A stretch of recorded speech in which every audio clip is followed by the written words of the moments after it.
Hello, my name is Nicklas Ferguson, and I'm a graduate of St. John Fisher College, where I earned a Bachelor of Arts in Communication and Journalism, with a concentration in television production. I also minored in history. Please take a moment to review my reel. My contact information is displayed at the end of this presentation. Thank you for your time.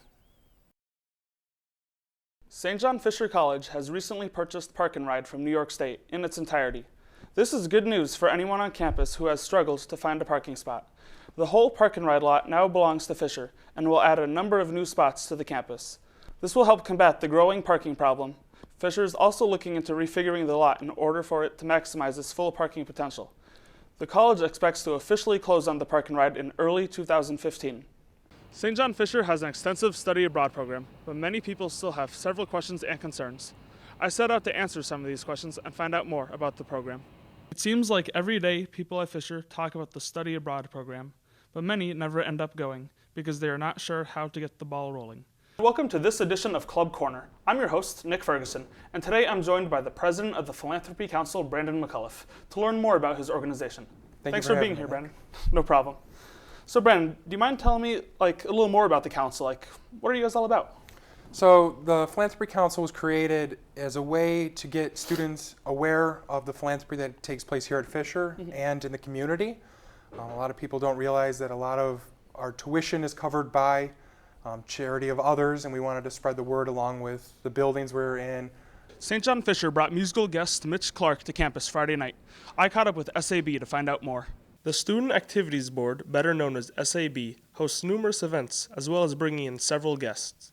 On Friday, SAB brought in musical guest Mitch Clark.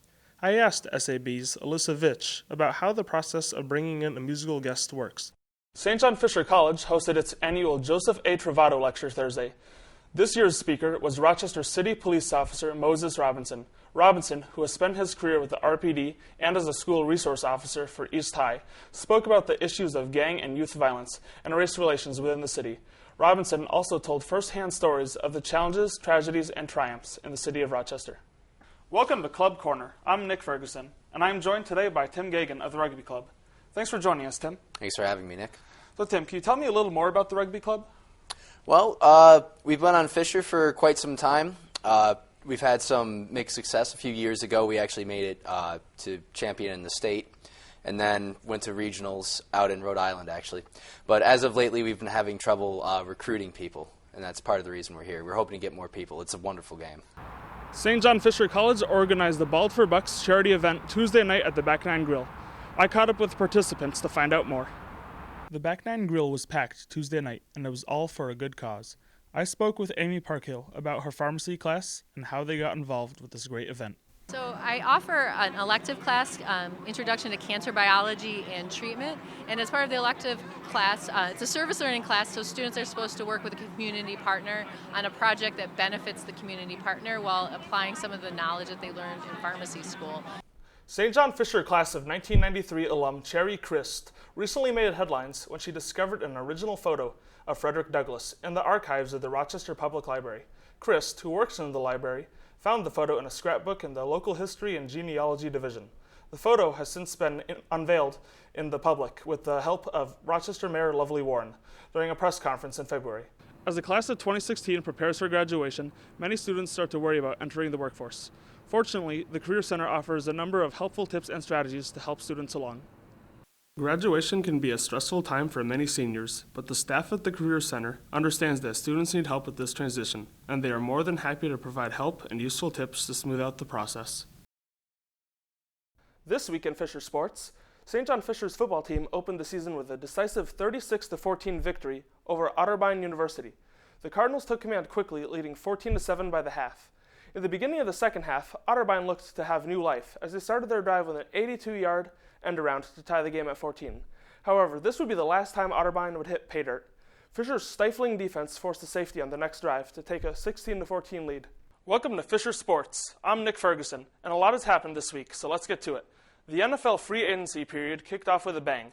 Only moments after it began, a barrage of trades and deals came swarming in.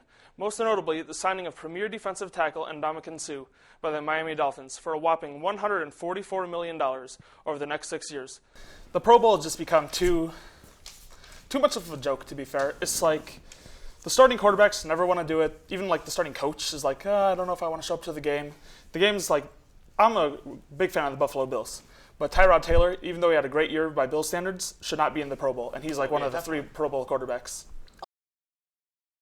Really? There's a lot of choices. American Pharaoh, the horse, is a choice, which is surprising. Interesting. That's not a person. No, yeah, that was weird. So, and since that's one of the choices, but my choice, even though it's not necessarily one person, is the Syrian refugees. Oh, very nice. The Syrian refugees are on there. They've been a huge topic. Hello, everybody, and welcome to the latest edition of our pop culture debate show, Commotion. I'm your guest host, Nick Ferguson. The rules of Commotion are as follows. I will offer up questions and topics of discussion for our 3 panelists to rant, rave, and debate about. At the end of the program, the panelist who has offered the best arguments throughout the show will be declared the winner, as chosen by myself. The winner will be offered 30 seconds of FaceTime to talk about whatever is on their mind.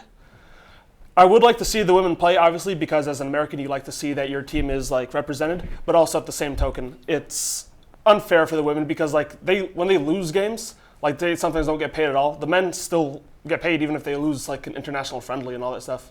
And the women just get like so shortchanged that I would like them to be able to continue playing and see if they can resolve it in another way. But if there's no other way, then obviously boycotting is an option, and it's a good option.